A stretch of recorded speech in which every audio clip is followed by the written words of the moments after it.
வணக்கம். News today high செய்திகளுக்காக செய்தி வாசிப்பாளர் அபிதா ராஜேந்திரன். துணை முதல்வர் உதயநிதி ஸ்டாலின் பிறந்தநாள் விழாவை முன்னிட்டு மருத்துவ முகாம், ஏழை எளியவர்கள் நலத்திட்ட உதவிகள் வழங்கும் விழா மற்றும் திமுக அரசின் சாதனை விளக்கம் கூட்டம் நடைபெற்றது. சென்னை திருவேற்றூர் பெரியார் நகர் அருகே உள்ள எண்ணூர் ஃபவுண்டரி திருமண மண்டபத்தில் துணை முதல்வர் உதயநிதி ஸ்டாலின் பிறந்தநாள் நாளை முன்னிட்டு மருத்துவ முகாம் மற்றும் ஏழை எளியவர்களுக்கு 300க்கும் மேற்பட்டோருக்கு நலத்திட்ட உதவிகள் வழங்கும் விழா மற்றும் திமுக அரசின் சாதனை விளக்க பொதுக்கூட்டம் நடைபெற்றது. இதில் சிறப்பு விருந்தினராக கழக அமைப்பு செயலாளர், தொழிற்சங்க தலைவர் RS பாரதி கலந்து கொண்டு அரசின் சாதனைகளை சிறப்பு உரையாற்றினார். மருத்துவ முகாம் மற்றும் கண் பரிசோதனை முகாமை மாநில திட்டக்குழு துணை செயல் தலைவர், பொருளாதார அறிஞர் ஜெயரஞ்சன் துவங்கி வைத்தார்.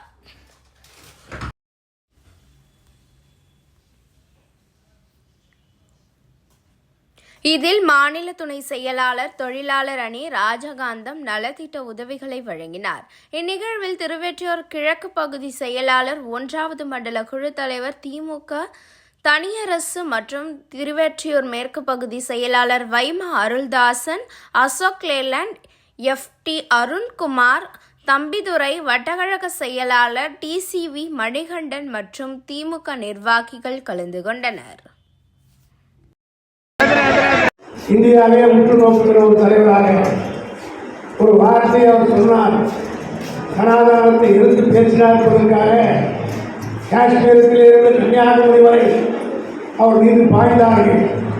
ஆனால் அதை பற்றியெல்லாம் கவலைப்படாமல் பெரியாருடைய சித்தாந்தங்களை இந்தியா பூராவும் பரப்புகிற ஒரு கருவியாக, ஒரு தலைவராக இன்றைக்கு உதயநிதி ஸ்டாலின் அவர்கள் திகழ்கிறார்கள். ஆக நாடாளுமன்றத்திலேயே அவரை பற்றி பேசக்கூடிய அளவுக்கு அவர் அரசியலை காலடி வைத்த மிகக்குரிய காலத்திலே வளர்ச்சி பெற்றுவிட்டார். அதனுடைய வைத்தியத்தில் தான் இன்றைக்கு அவர் மீது எல்லோரும் காய்கிறார்கள்.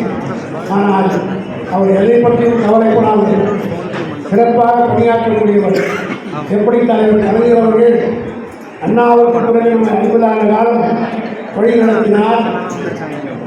கலைஞருடைய மறைவுக்கு பின்னால் தளபதி அவர்கள் வழிநடத்திக் கொண்டிருக்கிற இந்த காலகட்டத்தில் தளபதிக்கு ஏற்ற தளபதியாக உதயநிதி ஸ்டாலின் அவர்கள் திகழ்ந்து கொண்டிருக்கிறார் என்பதை நான் பெருமையோடு தெரிவிக்கிறேன். அதோடு மட்டுமல்ல, விக்கிரவாண்டியில் நடைபெற்ற இடைத்தேர்தலில் அவர் மட்டுமே பிரச்சாரத்திற்கு சென்று ஏறத்தாழ 62,000 ஓட்டு வித்தியாசத்தில் வெற்றி பெற செய்த ஒரு வெற்றி வீரராகவும் திகழ்கிறார். ஆகவே எல்லா வகையிலும் கலைஞரை போல, இன்னும் சொல்ல போனால் என்னை பொறுத்தவரையில் கலைஞரோடு மிக நெருங்கி பழகினவர்.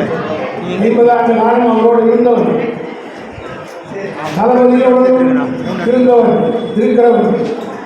ஆக இந்த 2 பேருடைய பழகிற வாய்ப்பை பெற்ற நான் உதயநிதி ஸ்டாலின் தலைமையிலே தலைவர் ஒரு ஐவர்க்குழு அமைத்தார். அதில் நானும் இடம்பெற்றிருக்கிறேன். அவரோடு 2 ஆண்டு காலம் பணியாற்றியதில் கலைஞரை போல எல்லா குணாதிசையிலும் பெற்ற ஒரு தலைவராக இருக்கக்கூடியவர் நம்முடைய உதயநிதி ஸ்டாலின் என்பதை நான் கணிப்பதாக கருதுகிறேன். தலைவர் கலைஞர் ஒரு வருகிறார் என்றால் வருகிற போதே இவர் சொல்லுவார், இவர் இதற்காகத்தான் வருகிறார், இந்த நோக்கத்தோடு தான் வருகிறார் என்பதை உட்கார்ந்து கொண்டே சொல்லக்கூடிய ஆற்றல் பெற்றவராக தலைவர் கலைஞர் இருந்தார். அதே குணத்தை என்னிடத்திலே வருகிற போதே அன்னை ஒரு இதுக்காக தான் சொல்வார், இதுதான் பேசுவார் என்று யூகித்து சொல்லக்கூடிய அளவுக்கு ஆற்றலும் திறமை பெற்ற ஒரு தலைவராக இருக்கிறார். ஆகவே இன்னும் ஒரு 100 ஆண்டு காலத்திற்கு இந்த இயக்கத்தை வழிநடத்துவதற்கும் உரிய வகையிலே வழிகாட்டுவதற்கும் ஒரு சிறந்த தலைவரை நமக்கு தளபதி அடையாளம் காட்டியிருக்கிறார்.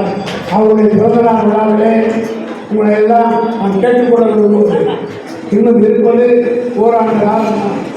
இந்த ஓராண்டு கால தேர்தல் வருவதற்குள்ளாக ஒவ்வொருவரும் இந்த ஆட்சி இருந்தால்தான் மக்கள் வாழ முடியும். இந்த 4 ஆண்டு காலத்தில் ராஜகாந்தி கூட நேரமில்லாத காரணத்தால் சுருக்கமாக முடித்து கொண்டார். இந்த ஆட்சி தாய்மார்களுக்கும் தொழிலாளர்களுக்கும் நடுத்தர வர்க்கத்துக்கும் செய்திருக்கிற சாதனைகளை எல்லாம் தொடர்ந்து நீடிக்க வேண்டுமானால் ஒரு லாங் டேர்ம் ப்ரோக்ரஸ் சொல்வார்கள். அதே போல ஒரு நீண்ட நெடுநாளைக்கு இந்த தமிழ்நாடு நிலைத்து நிற்பதற்குரிய திட்டங்களை எல்லாம் தளபதி அவர்கள் வந்து பணியாற்றி கொண்டிருக்கிறார். இந்தியாவை உற்று நோக்கக்கூடிய அளவுக்கு செய்து கொண்டிருக்கிறார். அந்த பணிகளெல்லாம் தொடர வேண்டுமானால் மீண்டும் திமுக ஆட்சி ஏற்பட வேண்டும். மக்கள் நன்றாக இருக்கிறார்கள், நம் பக்கம் இருக்கிறார்கள்.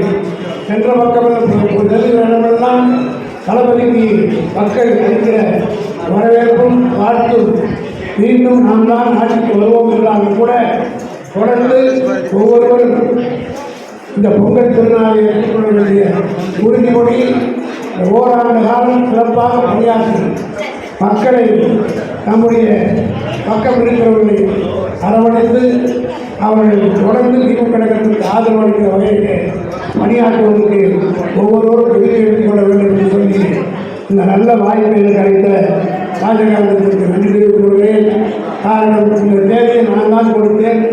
இருந்தாலும் முழுமையாக இந்த நிகழ்ச்சியில் இருக்க முடியவில்லை. காரணம், தலைவர் அவர்கள் அறிவாலயத்திற்கு வருகிறார்.